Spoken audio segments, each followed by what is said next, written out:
What was my favorite television? Oh, sorry. Number 4. Who or what inspired you to make Let's Plays? That's pretty similar to Little Buskus's question. Why was it that you first started to LP games in general? But I'll take a minute. My inspiration to make Let's Plays. Almost entirely Zemalf, Variax, and Jingles. I saw the very first Zemalf Let's Play that I saw was his LP of X3 Terran Conflict, which is one of my favorite games. And it's one that I think to myself, like maybe someday in the future I'd Let's Play. I thought it was awesome. I think Zemalf is great. I love his voice. He's a great Let's Player. He does great roleplay, great immersion, that kind of thing. Variax, I actually didn't encounter Variax until after I had already encountered Jingles. I saw Jingles' Let's Play of Oblivion as a recommended video in the CKM newbie Crusader Kings 2 videos that I mentioned earlier. So I watched Jingles' Oblivion Let's Play. I thought it was awesome. And then I saw in Jingles' Let's Play, he said, this owes a great debt to Squee and Variax. So I watched Variax's Let's Play, and then I fell in love with Variax's Let's Plays, and I watched almost all of them since then. Interactive Morrowind, Oblivion, Dragon Age Origins. I've watched his Thief Let's Play. I watched his Baldur's Gates Let's Plays. So, yeah, it was. If I had to pick one of them over any others, I don't know. It's kind of hard. Like I would say, like in terms of favorite Let's Players, all three of them are like 1A, 1B, and 1C for me. I just really like the way that they handle things. Very roleplay focused. All three of them seem like really nice people. Like outside of their Let's Plays, they're not. Like I don't know. I've watched some Let's Players where they are using the Let's Play as an opportunity to show how good they are at the game. I don't want to name any names, but that kind of rubs me the wrong way. And I like that they all kind of have a self-effacing sort of quality, like a not really humility, but it's kind of like, yeah, I kind of suck at this game, but here it is, kind of thing. Not that they suck at their games, but they kind of recognize, like, it's up front. That they're not doing this because they're great players of the games. They're doing it because they love the game, and they get a lot of enjoyment out of the game.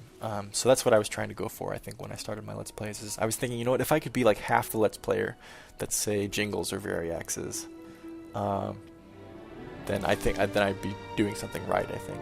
So, yeah. Sorry, this is going to go on very, very long. I'm sorry, everyone. I'm sorry for the time. What was my favorite television show as a kid? Cartoons. I think Voltron was my favorite cartoon as a kid. Flippin' awesome. Giant lion robots that turn into a giant robot. Like, crazy. That's great. Transformers was another favorite. He-Man was another favorite as a kid. Looking back now, I have to say, though, those cartoons suck. Man, they suck. Cartoons have gotten so much better since I was a kid. Like, go back, if you can. They're on Netflix. Instant watch. Go back and watch like Voltron or Transformers or He-Man. Terrible. Just terrible animation. The stories are bad. The character development is bad. It's shocking. It's like, man, why did I know why I love that show, or those shows so much when I was a kid, but looking back at it now, it's like, wow, I had terrible taste as a kid. I will say, though, Transformers Prime is a show that's on right now, and it's on Hub. Actually, I think the third season might be finishing up, and I don't think they're making another season after this. But if you like Transformers as a kid, and the Michael Bay movies, totally forgettable. Just don't even, yeah. I'm sure everyone's seen them, but if you haven't seen them, don't bother. The only good thing about the Michael Bay movies is that they actually got, oh god, I can't think of his name now. I was going to say Peter Wellers, but it's not Peter Wellers. To do the voice of Optimus Prime. God, I can't remember what his name is right now. The actor that does his voice. But anyway, Transformers Prime, fantastic show. Fantastic. I watched it with my 6-year-old. It's a great show. Great characterization. They focus on a small number of Transformers, so you're not overloaded with like 60 different characters.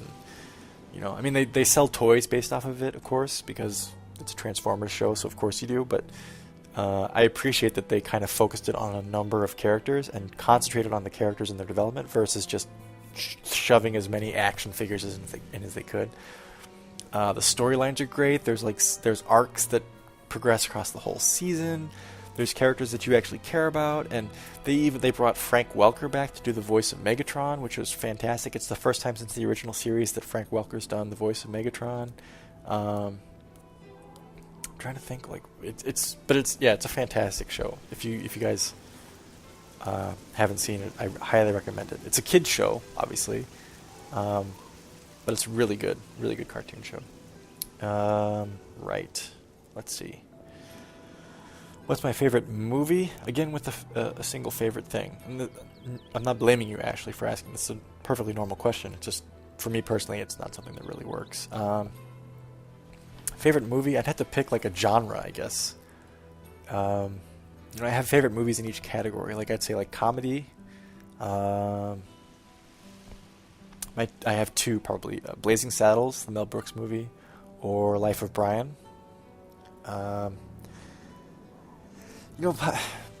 Python's great. Flying Circus is great. Holy Grail is fantastic. But I really think Life of Brian was their best work ever. Like, in terms of the comedy is sharp, and the social commentary is way better, I think, than anything else they ever did. Just really sharp and really perceptive and really incisive too. Like, it really cuts, I could watch Life of Brian every day for the rest of my life and never get tired of it. Same with Blazing Saddles. Same thing. Mel Brooks movies. Young Frankenstein's great. History of the World is great. But Blazing Saddles is just, it's on another level in terms of comedy and social commentary. Two great comedy films. Probably my third would be of comedy would be Doctor Strangelove, probably. Among other movies, I don't know, action movies, I really like Aliens. I like Verhoeven movies. RoboCop, Total Recall are probably my two favorites of him. Drama, I don't know, I could go through my favorite directors, I think, probably quicker than I could through my favorite movies. My favorite drama director is probably Sidney Lumet, who did Dog Day Afternoon and Serpico and The Pawnbroker. He also did a recent, he died recently, but the last movie that he did was with Philip Seymour Hoffman and Ethan Hawke, called Before the Devil Knows You're Dead, which was it's pretty good, It kind of stays with you a little bit. Like, all the characters in that movie are just completely loathsome. Not to ruin it for you, not to spoil it for you if you want to watch it, but Danny Boyle is probably my favorite contemporary director. He's somebody that I'll watch whatever he does. Sunshine, I think, is probably my favorite film of his, because I really like sci-fi, and I think Sunshine gets a bad rap, probably fairly so, because the first 2/3 of it are great sci-fi, and then the last third of it kind of turns into like a slasher sort of movie. If you've seen it, you know what I'm talking about. But I don't really fault it too much for that, because I kind of think the Pinbacker character represents something from a sci-fi perspective. He kind of represents a force of nature more than just a slasher. And I think it's unfortunate that Boyle decided to go to like a slasher sort of ending, because it's undeniable that he did. But at the same time, I'm kind of willing to forgive it, because I think the Pinbacker character represents something more than just a baddie. And because I think the first 2/3 of the movie are just incredible. 28 Days Later was great. Trainspotting was great. I've not seen... I just said he's my favorite contemporary director, so this is going to sound kind of bad, but I've not seen Slumdog Millionaire. And I have not yet seen Trance, which just came out. But I really want to see Trance. I kind of sort of want to see Slumdog Millionaire. I don't know. India as a subject is not... I'm sorry, everyone, but India as a subject is not too appealing to me. I know that I should see it. I mean, it's the picture that he won. Did it win Best Film, or did he win Best Director for it? Or was it both? I don't know. But I know I should see it. It's kind of like, okay, there's always like 3 or 4 other movies that I'd like to see first. My favorite most recent movie that I've seen recently, I would say probably have to be Dread. Um, because it was I thought, very Verhoeven-esque in its action and in its story. It's a small, contained story. It takes place in one location, and there's not a lot of, like, it's not like, it seems like every action movie or even sci-fi movie in the last 5 or 8 years has a plot where it's gotta be epic. They gotta save the world. They have to save the universe. Like, for instance, the last 2 Star Trek movies, right? The J.J. Abrams Star Trek movies, which I'm not a fan of. They're fine movies. Abrams is a great director. He's very accomplished. I just don't particularly care for those movies. They're great. I mean, they're great action, right? I can't fault them that, but they just don't feel like Star Trek. So I'm kind of skeptical about the Star Wars movie that's coming out. It could be great, but consider me skeptical. But yeah, that's one of the reasons why I like Dredd, is because it's small. It's small scale. It takes place in one building. There's one bad guy. There's a couple of good guys, and you know what needs to happen in the movie. There's no pretense. It's just premise, action, violence, and it's Karl Urban. I love Karl Urban. He's probably, I don't know that he's my favorite actor, but he is one of my favorite actors. I really like actors who I perceive as, like, underused. I think Urban's a great actor, and I think that he gets underused in almost every film that he's in. In the Star Trek movies, for instance, right? He plays Bones, who is my favorite character from the original Star Trek. His impression of Bones is perfect, absolutely perfect, and he never gets enough screen time in that movie. The same when he was in... oh god, what else has he been in? He was in the Chronicles of Riddick, right? Not small, but medium-sized role in that, but he was great in that movie. He was in I forget which one it was, but he was in one of the Bourne movies, played a really small role in that. He was in Doom, which, was a schlockfest, but still, he was good in it. But yeah, I think Karl Urban is a really good actor, and I feel like he's underused in everything. So he kind of, he gets a lot of love from me because I think that he's really good. And he was fantastic as Dredd, just absolutely perfect. Never took his mask off. Any other actor, would there be a point where he would say, like, no, I have to take the mask off so that I can emote. The audience must see my face. Like, imagine if it was Tom Cruise, right? Like, he's not going to go through a whole movie and never show his face. He's going to show his face, The only other actor maybe that I could think that has done that recently and not shown, would be maybe Hugo Weaving in V for Vendetta, I guess. Although I'm guessing that in half that movie it was probably a stunt double with a mask on. It was just dubbed over Hugo Weaving voice. But yeah, the whole Dredd is just great. Cover to cover, just a great movie, I think. And it's kind of a shame because it didn't get nearly the attention or the money that it deserved. But I did hear that because of its good business on DVD and Blu-ray, that there may actually be a sequel for it being made on account of just how well it did on video after it was out of the theaters. So here's hoping for that. Okay, anyway, yeah, movies. Sorry, I went on way too long about that. Am I a dog person or a cat person? Either, I guess. I like dogs, I like cats. I don't hate either one in particular. We have 2 cats. My family has 2 cats. They're kind of a pain in the ass in the fur and cat litter everywhere department, but that's cats. This is kind of what you got to expect. And dogs are a pain in the ass in their way too. You got to walk them all the time and let them out and blah blah blah. Pets as a whole are a lot of work for me, but still, yeah, either one. I like cats and dogs, both. I'm not one or the other. Let's see. Moving on. We're almost done here, guys. I got, let's see, 1, 2, 3, 4, 5, 6. I got 7 questions left. We'll get through these quickly.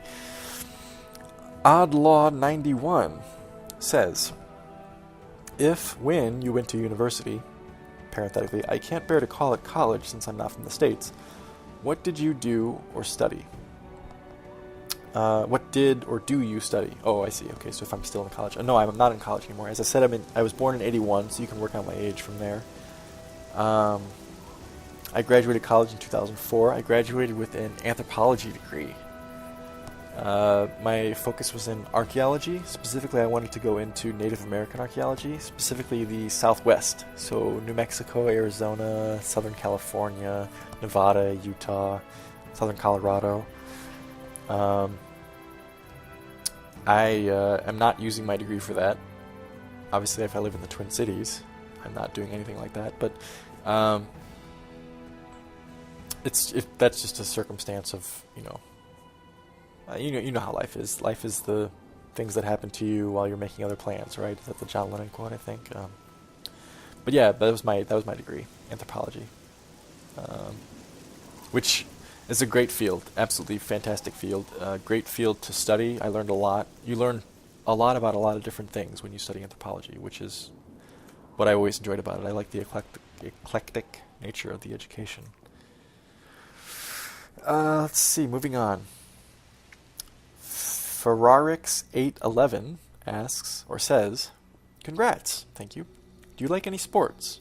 Coffee or tea, or both? What is your least favorite video game, if you have one?" Do I like any sports? Yes. I like to follow baseball and hockey. Both are my two favorite sports. If I had to pick one, I'd say baseball over hockey, but both of them are my favorites. I think I mentioned I grew up in St. Louis, so St. Louis Cardinals are my favorite baseball team, and the Blues are my favorite hockey team. And both of them, at least while I've been alive, have had a pretty good tradition of winning too, so that was probably my biggest draw into them. And my dad was a fan of both too, which I think everyone has to admit that the household they were born into is probably the biggest determiner of sports affiliations and religious belief and all that other stuff. It comes from your parents more than anything else. So, do I like coffee or tea? I don't drink either. If I had to pick one or the other, I'd say tea because it tastes better to me. But I have to avoid caffeine as a rule because I have a heart palpitation. Among other things, I have a chronic heart palpitation, which caffeine can upset. So I have to kind of avoid caffeine when I can, which means no carbonated drinks, no coffee, no tea. What is my least favorite video game, if I have one? I don't really have one. I tend to avoid video games that I don't think I'm going to like, which probably means that I miss some video games that I would like, but I just kind of don't really have the time to spend on a lot of things. And so if I think I'm going to hate it, I just say, like, you know what, I can spend my time otherwise. There are other games I could be playing right now, so I don't play them. But if I had to pick a thing that it's kind of unfair, because I like the game overall, but Mass Effect 3, for instance, the ending of Mass Effect 3, everybody knows what the ending was and why it failed. And I did dislike the ending, but not for the reasons that I think most people were quoting. Well, I mean, I'm not trying to say like I'm unique in how I disliked it. That's not true. I'm sure there were plenty of people who disliked it for this reason. But it wasn't so much that they failed with the storytelling or that they didn't show enough of what happened after the Citadel Crucible thing went off, or that it was only 3 different colors or whatever. The thing that I disliked about it the most was that Shepard stopped being Shepard at the end. The whole 3 games going up to it, you're like, yeah, man, the Reapers are going down. We'll sacrifice everything to take these things down. We hate them. We hate them. We hate them. Shepard's like, I'm not going to stop until they're all destroyed. And then you get to the Crucible, and the little kid's talking to you, and Shepard just kind of like, what do we do now? Oh, okay. All right, so I got to shoot the thing. Okay. I don't know. The Shepard that we play with for the first 3 games, for the first 2 games, and for the last 3/4 of the last game, or the first 3/4 of the last game, is the kind of guy who would be like, blow it out your ass, kid, I'm blowing out this thing up. All the Reapers are going down. And in the last 10 minutes of the game, you don't have that option. It's just like, what the hell? I don't know. It's been said 100 different times at 100 different places, so I won't go into it anymore. But it's not my least favorite video game. It's just the video game where I felt like it had the least favorite aspect of a video game that I've ever played. I'll say that. User Green Machine 018 says, "Are you going to buy a next gen console? e.g. Wii U, Xbox One, PS4, and if so, which one will it be? Probably not. I'm kind of off. I didn't buy a PS3. I told you the PS2 is my favorite console. I didn't buy a PS3 or an Xbox 360. I probably will not buy another console. I'm kind of done with consoles, you know.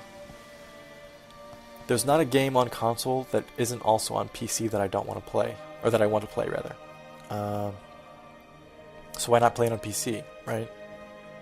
I don't know. That's just kind of how I feel about it. User Ronan Flores says, "Wonderful job getting 500 subs. Thank you. You deserve this and more. Thank you. My only question is, how long will you be doing the Let's Play, presumably the Skyrim Let's Play? Because I'm loving it, and I want to know how long I can expect to see your awesome videos with the Naig." User Artaz3 asked a similar question. He said, "What are your further plans with the Naig? Since Morrowind is covered in dust from Red Mountain, will you stay in Skyrim? I know you will, but from a role-playing perspective. And if you stay, will you stay unnoticed mostly, or will you try to become someone important in some cities, buy a house, adopt some children, and start living new life? Are you planning to play some other games, maybe one or of the other TES games, since you said that you've played them, maybe recording would be fun?" Okay, so let's tackle this in bits. How long will I be doing the Skyrim Let's Play?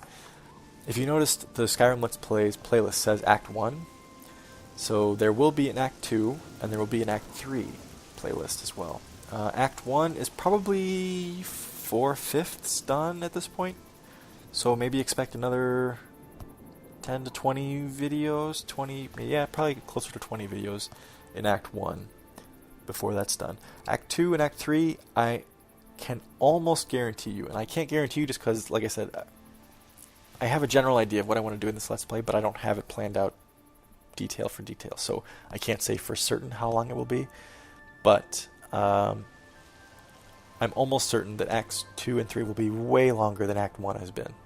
Each one, I mean, both will be way longer. So you have quite a ways to go. I'm guessing that I'll probably be doing this Let's Play for at least another 9 months, possibly another year. So you have quite a ways to go, I think, before this is all said and done. Further plans with the Naig, I don't want to spoil anything. I did give some clues in the very first video, I think. I mentioned that the College of Winterhold questline will be getting some play, and the Civil War questline will be getting some play. And in case you haven't noticed, when I redid the mods and added Skyrim Redone, if you look at the list of mods after those videos started, I did also add the Civil War Overhaul mod, which is by the same person that did the Dragon Combat Overhaul. So that Civil War will hopefully be even more exciting than it would be just normally in a vanilla game, but we'll see. I've not played the Civil War Overhaul previously, and it can be kind of buggy, so I'm hoping it doesn't kind of bite me in the ass, but those two quest lines will figure heavily in Acts 2 and 3 of the Let's Play. And before I answer the latter part of Artaz3's question, I want to read these next few questions because they're all actually related. Buckfoot Fly FF says, "My question, what other LPs or other video games can we expect to see?" Daniel39 says, "What's the plan for this channel, if any, once the Naig RP is finished?" And the Liam organization says, Q&A question, "Pem, will you consider doing Let's Plays of other past Elder Scrolls games, such as Oblivion and Morrowind, after the Skyrim one? Or would you consider to extend to a larger variety of games, such as Crusader Kings 2, etc.? I just mentioned that the Skyrim Let's Play will probably be going on for at least another 9 months. So we're quite a ways away from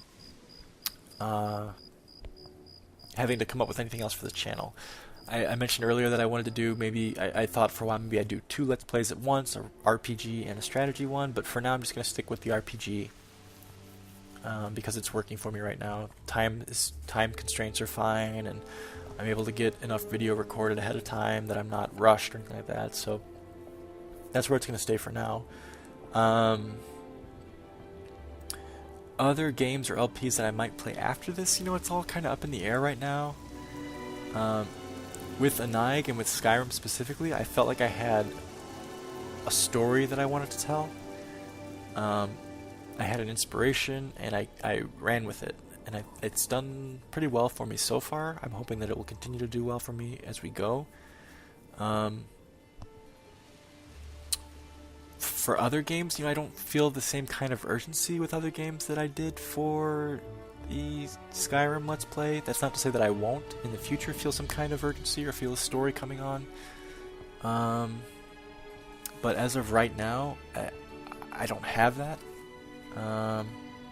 But I mean, if you wanted to have an idea of what it is that I want to do after Skyrim, I mentioned in one of the videos of my MechWarrior Let's Play what kind of games I'd like to play afterwards. Excuse me one moment. Sorry everyone. I forget where I was when I left off there.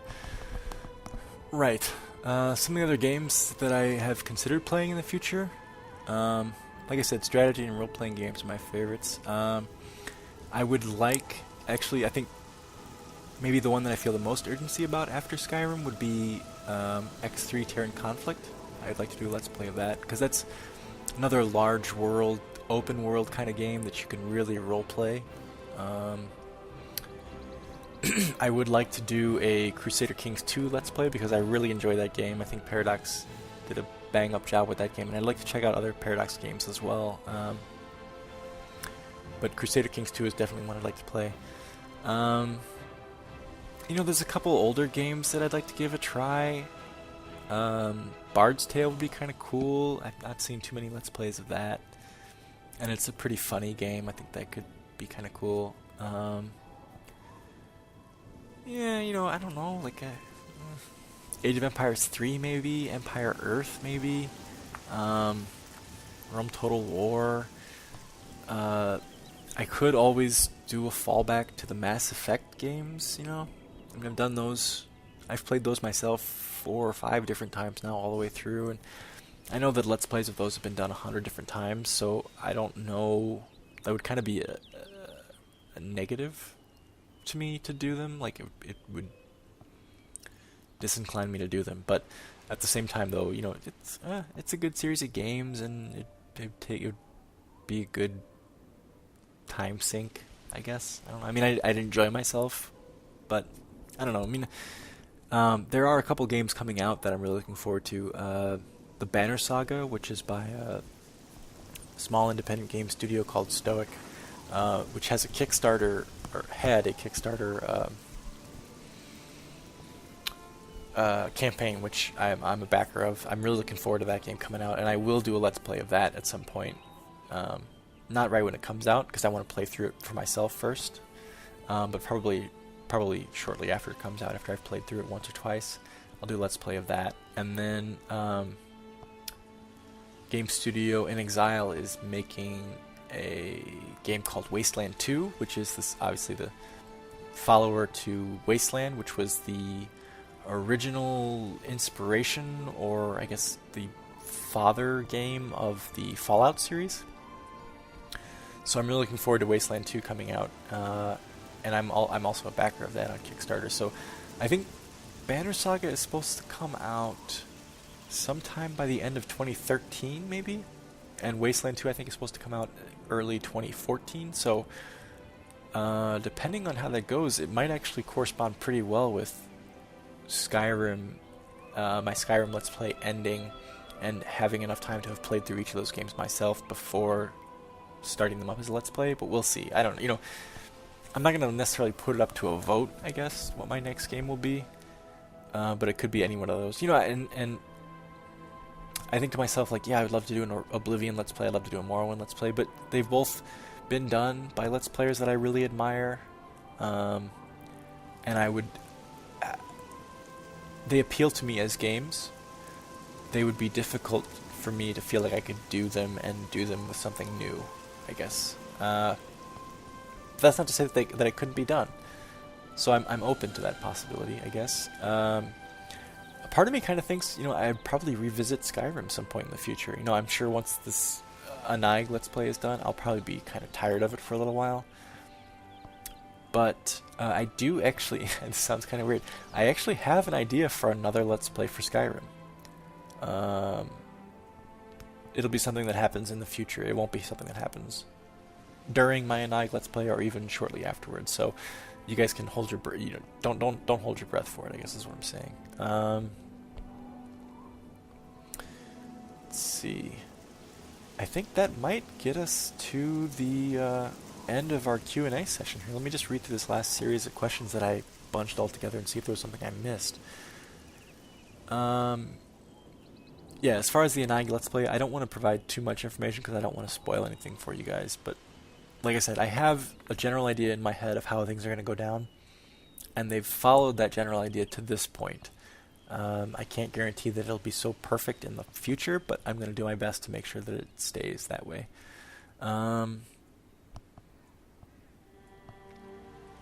Otherwise, I think that's probably it. I think I tackled all these questions. I hope that I've answered everything to your guys' satisfaction. If you did pose me a question and you feel like I didn't answer it fairly or didn't give you as much information as you were looking for, feel free to just put something in the comments here and I will respond to it. And then if there's anything that I didn't answer in this Let's Play that you'd like asked another time, well, then, you know, when we get to 1,000 or whatever the next milestone is that I decide to do a Q&A for, you can feel free to ask it then. And I thought very long and hard about whether I was going to show my face in this Q&A, and I decided against it because, again, I kind of feel like, 500 subscribers, like, it's a big number. I'm not minimizing it, but at the same time, I got to this because there's already a very entrenched Let's Play community, especially for the Elder Scrolls. The road was already paved. So for me it was almost kind of like, oh, I'm driving my car on this road. I don't really deserve credit for going, for driving, because other people already laid the already paved the road, right? Like, so while I appreciate the 500 subscriptions and everything, I kind of feel like there are giants upon whose shoulders I'm standing, and if anything, they deserve as much credit for the success of this as I do, because they have not only provided the inspiration for it, but in some cases they've actually provided the viewership for it. Variax and Jingles and Zemalf have referred quite a few of you to my channel. So 500 subscribers is a big deal to me. It's really gratifying, but at the same time it's like, you know what? It feels like it was kind of given to me more than that I earned it. I recognize that you guys really like the Let's Play, and I'm glad that you do. I'm not trying to sell myself short, but at the same time, I recognize the community and what the community has done for me. So, yeah, I won't go on any longer because this is already a long enough video. But yeah, that's where it's at. So. I didn't want to show my face in this video because it just didn't really feel earned at this point, Not for you guys, but just for me. It didn't feel like I'd earned that luxury yet. And plus, nobody in the comments, I was only going to answer questions that you guys had asked, and nobody ever asked to see my face. So, so there, take that. And of course, there's always the dictum to leave them wanting more. So there you go. There's something to ask for when I get to 1,000. Be sure to ask. If you want to see my glorious visage. That's the end of the Q&A, I think. So, cheers everyone. Again, thank you so much for your attention and for the subscriptions and likes and views. And I can't put into words how much it means to me to have you guys as an audience. I am glad you've come around, and I hope that you'll stick with me through the end. And I will see you in the next Let's Play video. Take care, everyone. Thank you. Have a wonderful night.